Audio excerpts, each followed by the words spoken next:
There we go. Hey guys, I want to share this for anyone who might be sleeping on this book because it is one of 3 short summaries that I'm doing. I'm sharing it because I really believe this information is important for people to hear. It comes from the work of Dr. Kevin Gilmartin. Before he ever became a behavioral scientist and consultant, he spent over 20 years working directly in law enforcement. His book helps explain things that so many officers and families experience and they just don't know how to put it into words. And one of the biggest things that he talks about is what he calls the hypervigilance roller coaster. I've made a post on this, I think back in September. And what matters here is that it is not a mindset issue, knowing it is a physical issue.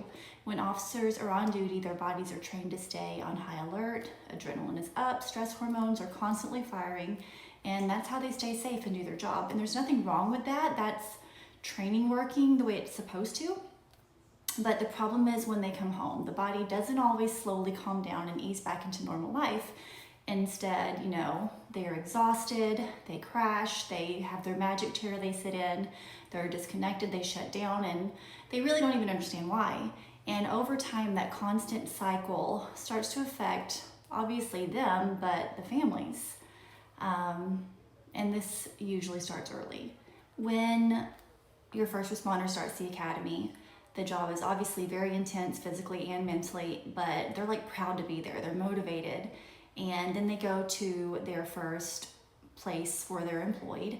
And it's all about proving yourself and kind of like being a part of that brotherhood and surviving the learning curve. And over time, things can change. That hopeful outlook can slowly turn into more negative. Idealism can turn into cynicism. And someone who used to be easygoing may start to seem angry or closed off, not because they're a bad person, but because stress is piling up and it never really gets dealt with.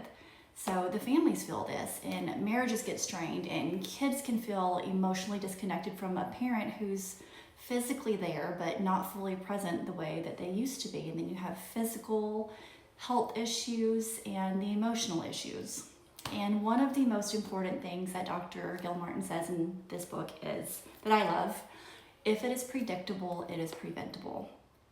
The patterns are so common, but it's about knowing this is likely to happen throughout your career and what you can do to help prevent it.